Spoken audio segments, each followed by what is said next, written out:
นะสบายดีพี่น้องสบายดีเด้อพี่น้องเบิดสุภูสุคนเบิดสุพงสุบอลพี่น้องตื่นมาก็ได้รับข่าวเนาะจากผู้รักผู้ใหญ่เพิ่นเห็นคลิปเนาะเบาหลีกะค่านอนเมื่อคืนนี้ตื่นมาเพิ่นเห็นคลิปเพิ่นก็เลยส่งมาให้เบาหลีเบิ่งก็คือเอื้อยจุลีกับแม่กรุงวาลีเพิ่นได้ส่งมาให้เบาหลีเบิ่งแล้วก็เบาหลีก็เข้าไปเบิ่งมันก็หลายอย่างนั่นแหละพี่น้องเนาะคือว่าผัวน้องแต้จ๋ามั่งเฮือนมั่งซ่านจากท่านอย่างซี่แน่นะแล้วก็น้องแต้แล้วก็ว่ามอดกินเฮือนกินชาติแต่ว่าเบาหลีกับบ่ฮู้คือกันว่ามันเรื่องราวเป็นจังไดแล้วก็มอดกินเฮือนกินชาติคือบ่พากันหายามาขามอดหั่นน่ะแล้วเท่าบ่อยแล้วเราเป็นไผแล้วเรามีสิทธิ์แบบใดก็คือมันจ๋ามั่งเฮือนมั่งชาตินั่นน่ะแต่ว่าเว้าอยู่นี่ก็บ่เข้าใจดอกเดี๋ยวเฮาไปเบิ่งคลิปก่อนแล้วเฮาจังสิสรุปให้ฟังเด้อพี่น้องเนาะอย่าเฝ้าดราม่าพังเหตุแล้วก็พังผลก่อนอันดับแรกโอเคพี่น้องเปียกแห้งเพราะว่าเขาอัดตรงเยี่ยมเขาไข่บ่ได้ตรงเยี่ยมอยู่ถึงประตูไข่บ่ได้เปียกอยากเนี่ยถามผู้ไปไทยได้เมื่อวานเนี่ยเพิ่นขึ้นไปเอาดอกไม้ใส่อันนั้นใส่ขันแต่เป็นได้แหละได้ยินเสียงเป็นไข่ตุ้มมาไข่บ่ได้แผนใหม่นะผมมีเงินก่อนปีโบลงเบอร์เสื้อลังนี่นะมันจำเพื่อนตาเดียวมันมีทางเขาทางออกตรงเยี่ยมกันเพราะว่าตรงเยี่ยมมันอัดบ่ได้มันเป็นอะไรอย่างอัดบ่ได้มันไข่บ่ได้มันอัดบ่ได้มันที่ว่าอะไรมันเจื่อยตรงเยี่ยมมันเจื่อนมันโยดมันย่อยลงมันย่อยลงแล้วก็พักกระตูก็อัดบ่ได้ทั้งนั้นปกติมันก็ต้องอย่างขี้ไรมันต้องเป็นบ้านช่องแบบนี้อันนี้ก็ไม่เป็นคือกันอันนั้นก็ไม่เขาไม่เป็นมาเฮ็ดมันถอนมาคือเฮ็ดไม่ได้ให้ช่างเขามาเบิ่งให้ใหม่เด้เพื่อนนี่ถ้าถามว่างามบอกงามแต่ว่าขอเชียร์มันลายเฮ็ดได้จังโคเชียร์หลายมอดก็เป็นบ่ได้จริงๆมอดหาเด้อแม่นางที่ว่ามันเป็นไม้ดิบแม่นหมอดนี่บ่ตีดอกหมอดนี่มันต้องมีอยู่แล้วหมอดถ้ามันเป็นไม้ดิบแล้วทาแป้งข้างเดียวทาสีข้างเดียวแม่นทางนี้เราบ่ได้ทาเราทาแต่ทางเคิงมันก็กินแป้งก็เป็นบ่ทาสีเบิดเนาะคือเพิ่นบ่โอ้ยไปเขาทาสีเบิดเลยทาเบิดหลังเลยทั้งหลังทั้งอะไรเขาก็ทาบ่แม่นแม่เคยเฮ็ดจังซี่มื้อนี้ข่อยท่าสีอย่างเดียวนะข่อยบ่พาปูท่าทุกแผ่นเลยจนท่าเดียวก็จังขึ้นปูอันนี้ก็เฮ็ดทุกอย่างเขาต้องท่าก่อนเช็ดหยัง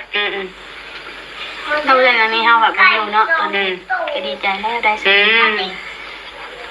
แต่ว่าเพิ่นว่าตอนมันบ่ได้เฮาก็บอกให้ช่างเข้ามาแก้ไขให้แต่เพื่อนหัดทุกๆเพื่อนเด้อแม่นางสิว่ามันสิบ่พอดีเป๊ะหน่อยนะขนาดนั่งเพื่อนเฮานั่งเนาะแต่ละหลังแต่หลังใหญ่หันใช้3ยังบ่ได้ให้ได้2แต่บัดนี้แม่นางก็ใช้3แล้วมันก็โทรศัพท์เนาะเปิดโทรศัพท์ก็เห็นทางด้านแชท Messenger ส่งมาทางผู้รักผู้ใหญ่เพิ่นเนาะส่งมามีคลิปนึงว่าซั่นซะเริ่มต้นมีคลิปนึงถือว่าห่างหายกันไปนานจากเรื่องน้องแต่กับผัวเนาะพี่น้องห่างหายไปนานเบาหลีบ่ได้ถ่ายแต่ดนเริ่มต้นเบาหลีสิว่าจังซี่หลังจากเฮ็ดเฮือนน้องแต่แล้วเรื่องดราม่าอีหยังเกี่ยวกับน้องแต่เกี่ยวกับหนุ่มโอยเกี่ยวกับหนุ่มบอยเนาะขออนุญาตนามเบาโอยเพราะว่าเฮากับบ่ได้อันนั้นนำลาวอยู่แล้วเนาะเรื่องเกี่ยวกับหนุ่มบอยกับหนุ่มโอยนี่เฮาบ่ได้ค่อยยุ่งพี่น้องเนาะ1ก็คือเฮาบ่ได้ยุ่งเวลาสิเฮ็ดหยังแต่ละมื้อเฮาบ่ได้อยาก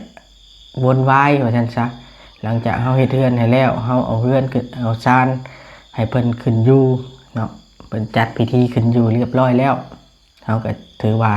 ตีตัวออกมาเพราะถือว่าภารกิจเฮามันได้สำเร็จลุล่วงแล้วเฮาก็บ่ได้ค่อยไปถ่ายคลิปเลยเนาะ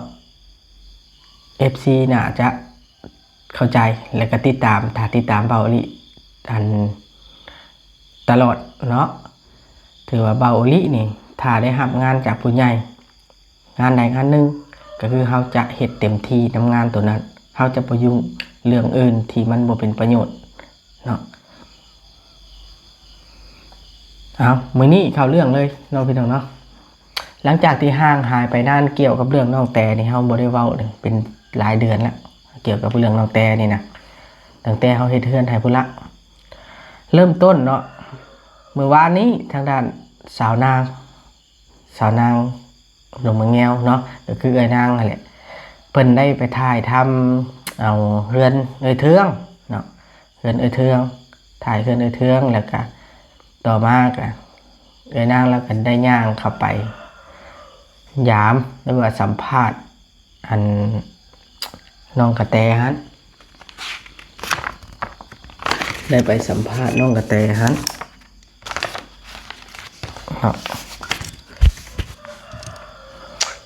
แล้วสัมภาษณ์ต่างนานาเลยพี่น้องเนาะจะมีเรื่องเฮือนพร้อมเว้าเรื่องเฮือนเรื่องซานเนาะเรื่องเฮือนเรื่องซานเบาลิสิยกตัวอย่างก่อนเรื่องเฮือนเรื่องซานนี่หนึ่งก็คือเงินที่สร้างนี่เป็นเงินของผู้ใหญ่ทั้งหมด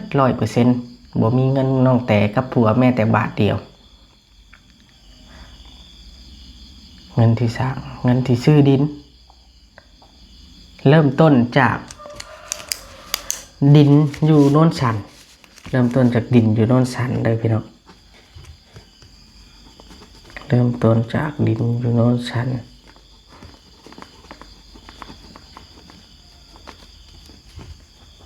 เริ่มต้นจากดินอยู่โน่นสันก็คือเอื้อยจุลี่เป็นคนซื้อให้เนาะเป็นคนซื้อให้เริ่มต้นจากดินตัวนั้นแล้วต่อมาบัดนี้พี่น้องต่อมาก็คือน้องแต่พิษกับลูกกับผัวแล้วก็เลิกกันเนาะเลิกกันทางด้านเอื้อยเพิ่น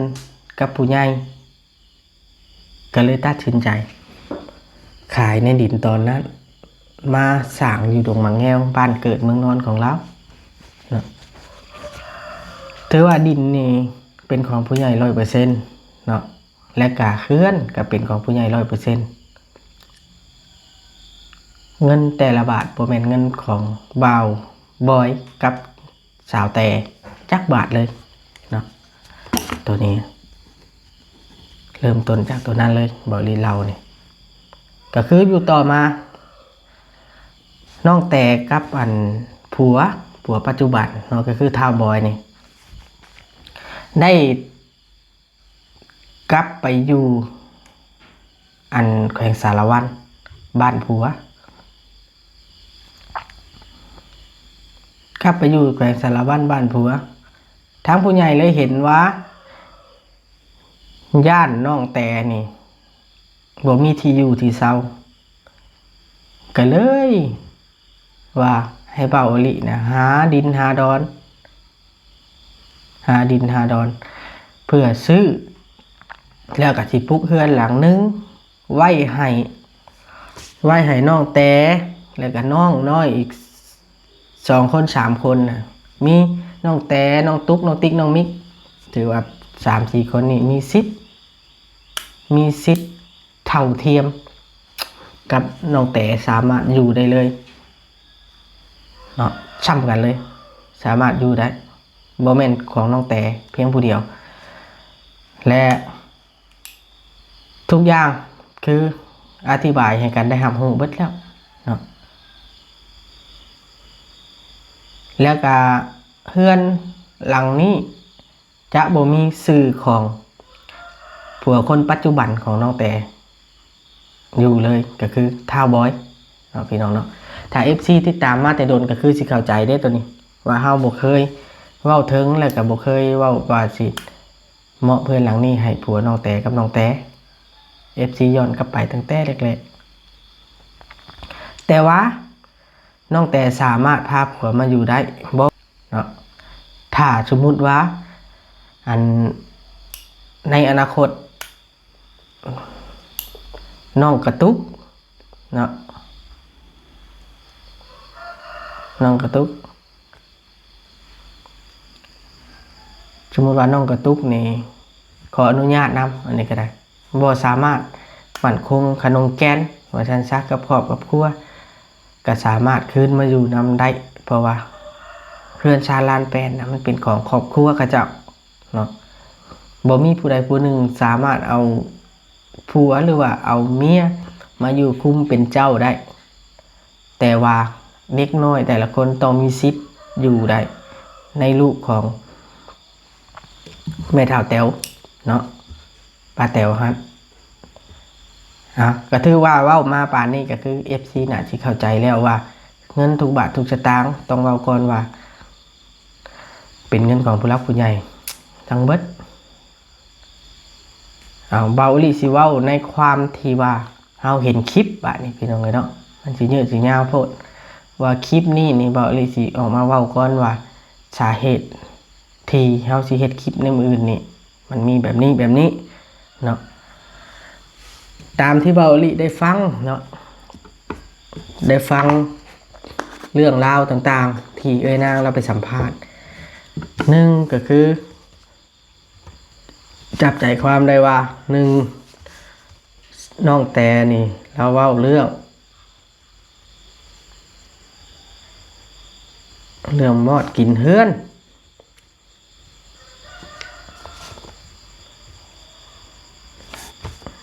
แล้วก็ประตูอัดบ่เขาแม่นบ่พี่น้อง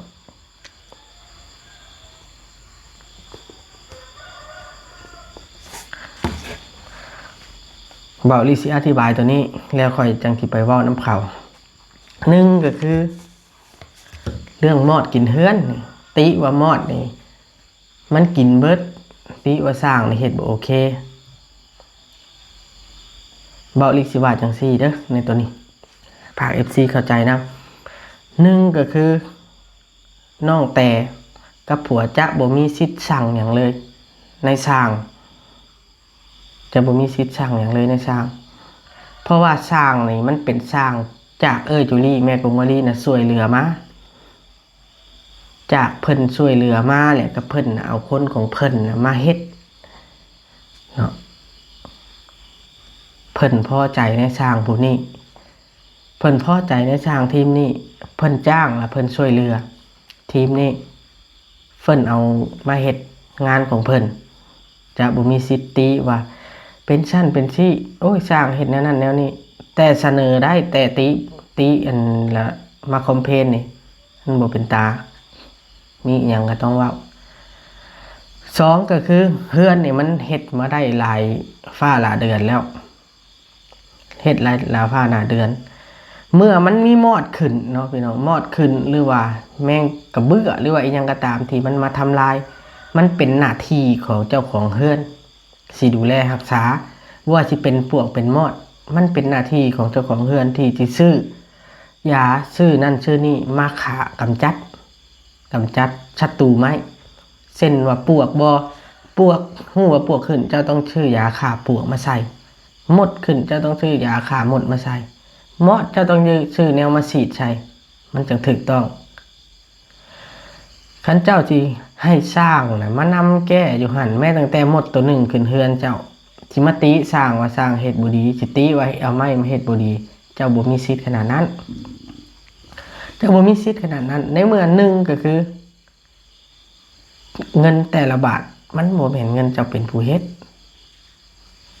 สองก็คือสร้างที่เพิ่นเอามานี่มันเป็นสร้างของเพิ่นเองเจ้าบ่ได้เป็นผู้ไปจ้างขาดตัวมันเป็นสร้างของเพิ่นเองสามก็คือแม้แต่มอดขึ้นเจ้าบ่สมควรที่ติว่ามันเป็นจังซั่นจังซี่เจ้าต้องดูแลรักษาเอาเฮือนเจ้ากับคนนะไผกับคนวัดสุคนนั่นแหละไผก็เป็นคนบ่ควรสิออกมาว่าเฮ็ดเฮือนบ่ทาสีเบิดทั้งสองด้านทาสีเบิดเพิ่นบ่อยากทาจักด้านมันก็บ่ผิดไผมันเป็นเงินเพิ่นมันเป็นทีมสร้างของเพิ่นนี่มันเป็นทีมสร้างของเพิ่นมันเป็นสีที่เพิ่นซื้อมามันบ่ได้ผิดไผตัวนั้นแล้วว่าพื้นเฮือนนี่อันนี้เนาะ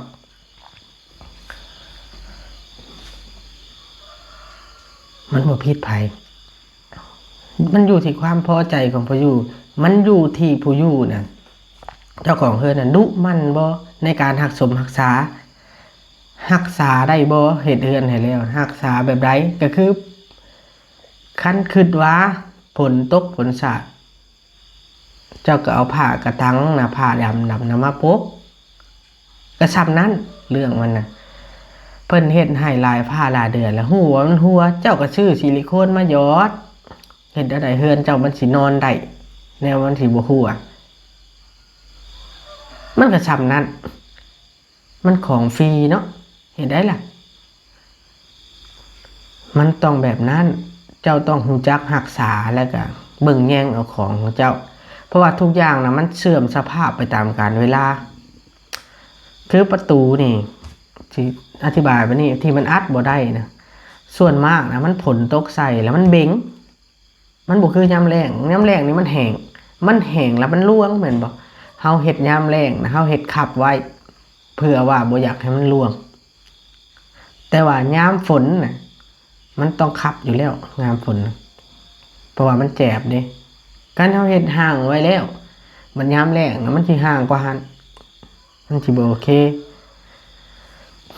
ไม้น่ะมันดิบอยู่แล้วที่เอามาเฮ็ดน่ะเฮาซื้อมาจากห้างมันดิบทุกหลังอยู่แล้วเรื่องไม้ดิบไม้บ่ดิบนี่บ่สมควรสิตีว่าเอาไม้ดิบน่ะมาเฮ็ดบ่แม่นแนวตีเด้อตัวนี้บ่แม่นแนวตีเฮือนหลังใดเอาไม้ดิบเฮ็ดทั้งนั้นแต่ว่าก็บ่เคยมีไผที่ติว่าเป็นจังซั่นจังซี่เพราะว่ามันเป็นเงินของเพิ่นทั้งเบิดเฮาเป็นผู้อยู่มีหน้าที่แค่ตัวใดมันเพแล้วเฮาสอบเอาหั่นเฮ็ดได้คันเฮ็ดบ่ได้แล้วบอกเฮาสิว่าจังซี่เด้ออันนี้ก็บ่แม่นว่าเว้าเดือดหรือว่าโมโหเฮาอยากอธิบายในคลิปแล้วก็เว้าในขั้นตอนมันเป็นความจริงเนาะอันนี้เขาอธิบายในข้อนึงก็คือน้องแต่เว้าเรื่องมอดกินเฮือนนี้ประตูอัดบ่เข้านี้ ในตัวนี้มันต้องมีวิธีของทุกเจ้าเองบ่จำเป็นต้องตีว่าสร้างเฮ็ดจังซั่นจังซี่ ตอนที่เจ้าเข้ามาอยู่มันก็อัดได้แม่นบ่มันเป็นย้อนหยังเลยย้อนความมันเวลามันอันนั้นมันเฮ็ดให้ในเมื่อเจ้าบ่ได้เบิ่งได้แยงเอาเนาะเอาสองประเด็นหลักๆเด้อบ่สิเว้ามื้อนี้สิเว้า2ประเด็นหลักๆแต่ว่า FC ก็น่าจะพังเข้าใจแล้วในคลิปในตัวนั้นเนาะ2ประเด็นนี่ก็คือท้าวบอยเนาะท้าวบอยนี่เราว่าถ้ามีเงินจะทุบเฮือนทิมนี่มาสรุป2ข้อหลักๆเลยที่เบาลินี่ได้ยินเบาลิกับบ่โอเคคือกันกับผู้ใหญ่เลยได้ยินท้าวบอยเนาะหรือว่าผัวของน้องแต่นี่เว้า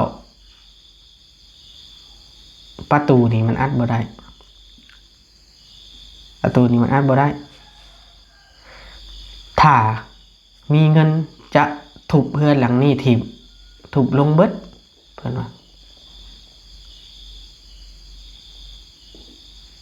เอาทุบแล้วก็สร้างไม้สิประมาณนี้แหละเพิ่นว่าอันนี้เบาลิสิเว้าแบบนี้เด้อตัวนี้ข้อที่1เนาะเฮือนหลังนี้นี่ผู้ใหญ่หรือว่าเบาลิเองเนาะผู้ใหญ่ทั้งสองท่านบ่ได้มีจุดประสงค์สร้างให้ผัวน้องแต่อยู่แม้แต่เปอร์เซ็นต์เดียวบ่ได้มีชื่อว่าให้ผัวน้องแต่อยู่แต่ว่ามาอยู่ในนามสิทธิ์ของน้องแต่ซื่อๆเนาะตัวนี้จานบอยนี่บ่มีสิทธิ์เลย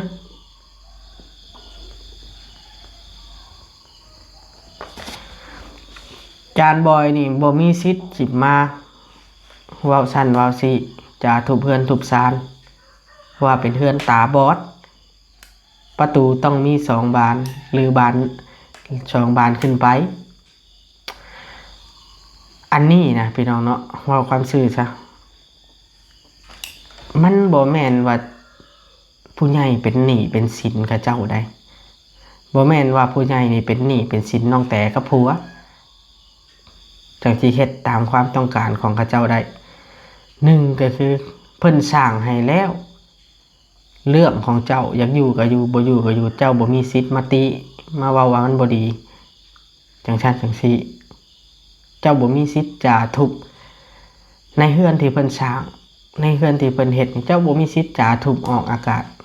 เจ้าอยากเว้าก็อย่าเว้าบนอื่นเว้าบ่ได้ออกอากาศบ่ได้ออกกล้องเจ้าอยากเว้าก็อย่าแต่เจ้าบ่มีสิทธิ์จะทุบจะพันจะเพเฮือนที่เพิ่นสร้างมาเพิ่นสร้างไว้ให้น้องนุ่งผู้อยู่ไกลเพิ่นสร้างไว้ให้นางแต่เจ้าบ่ได้แม่นคนที่มีสิทธิ์ปานนั้นแม้แต่สู่ขอเจ้าก็ยังบ่ได้สู่ขอเขาเจ้า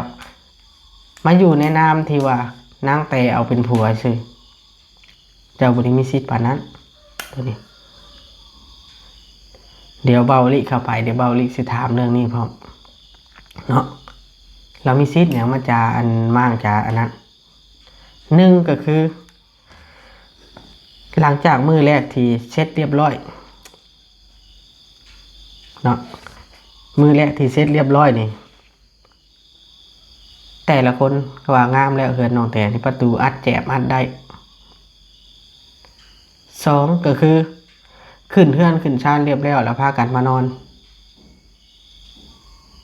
ชำนั้นผู้อยู่ก็คือมีหน้าที่รักษาชำนั้นซื่อๆมี2เรื่องลักๆนี่แหละเบาลิสิเข้าไปถามแล้วก็เข้าไปเว้าในมื้อนี้1ก็คือการที่ตินั่นตินี่จะมั่งเฮือนถ้ามีเงินจะมั่งเฮือนหลังนี้ลงเบิด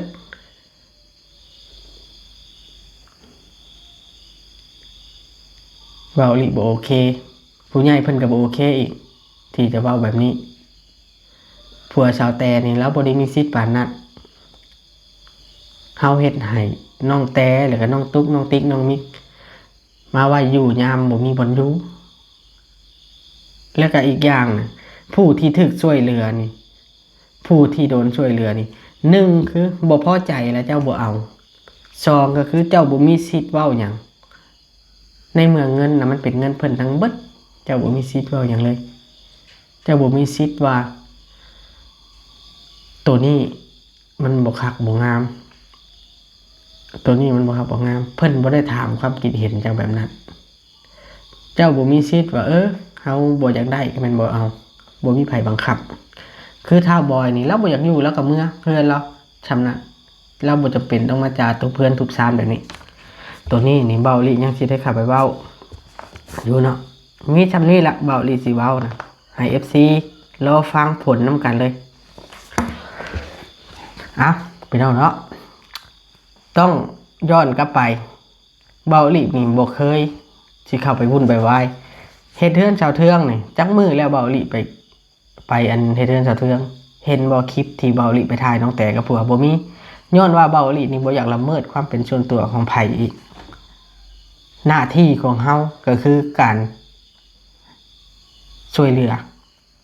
แล้วก็แล้วหน้าที่ของเฮาสำนัก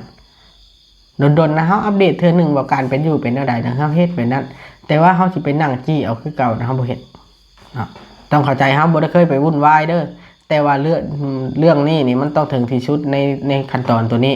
ย้อนเว้าบ่ถูกอีหลีเว้าบ่ถูกแล้วก็อันมันแม่นแนวเว้าอยู่บ่หั่นนะมันแม่นแนวเว้าอยู่บ่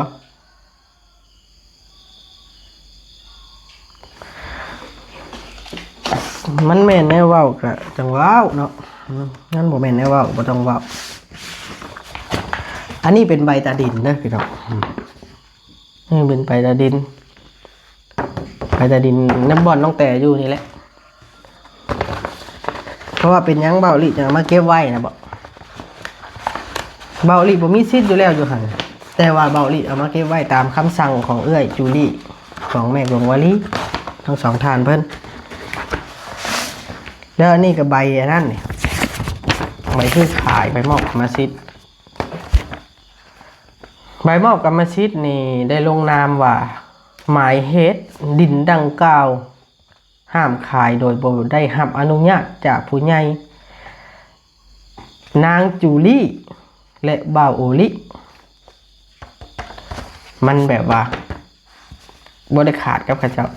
เพราะฉะนั้นทุกอย่างนะมันเป็นอย่างสัตว์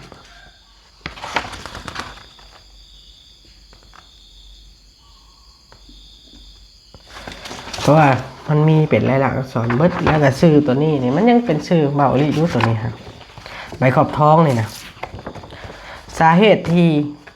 เขาเอาเก็บมาเก็บไว้นี่เขาบ่ได้มีเจตนาว่าสิเอาอีกอย่างไรมีเจตนาเพียงว่าหนึ่งคือย่านพระเจ้านะทะเลาะกันเพราะว่าต่างคนต่างมีผัวถามมือใดมือนึงผู้หนึ่งนะอยากมีสิทธิ์หลายกว่าผู้หนึ่งมือนั่นนะบักอลิจังสิขับไปแก้ปัญหาว่าดินปลูกสร้างนี่เบาหลีบ่มีสิทธิ์เอาคืนแล้วก็เบาหลียังบ่มีสิทธิ์ที่ไปขายได้มันต้องได้รับการยินยอมจากทั้งหลายฝ่ายตัวนี้นี่เขาเอามาอธิบายเฉยๆเข้าใจเดี๋ยวรอเบิ่งไปนี่แหละพี่น้องเนาะกลางเว้นนี่เบาหลีสิไปถามให้รู้เรื่องในตัวนี้ว่าหนึ่งก็คือฮู้ว่ามอดขึ้นเป็นอย่างเจ้าจังบ่รักษาชื่อแนวมาใส่มอดอย่ามาใส่มอดนี้สองก็คือเป็นยังเท้าบอยนี่จึงว่าจามั่งเฮือนมั่งซานว่าเฮือนตาบอดแบบใดเจ้าพอใจอยู่บ่เจ้าบ่พอใจอยู่เจ้ากันนี้ชำนั้นจบเจ้าบ่ต้องว่าออกคลิปออกไลน์แบบนี้เบาลิสิว่าสิพ่อกันแท้มื้อนี้พี่น้องรอเบิ่งรถเนาะเอาพี่น้องเอ๋ยเนาะสำหรับคลิปนี้ก็เกริ่นไว้ก่อนพี่น้องเอ๋ยเนาะเบาลีสิไปถามให้รู้เรื่องในตัวนี้ย้ำอีกทีเงินทั้งเบิดเป็นเงินของผู้รักผู้ใหญ่ทั้งเบิดได้พี่น้องบัวแม่นเงินน้องแต่กับผัวแม้แต่บาทเดียวเนาะโอเคพี่น้องสำหรับคลิปนี้เขาสิได้ขอโตวก่อนมานี้เนาะถ้าผิดพลาดกันใดก็ขอโทษขออภัยห่างหายไว้นานแล้วนี่ก็คือ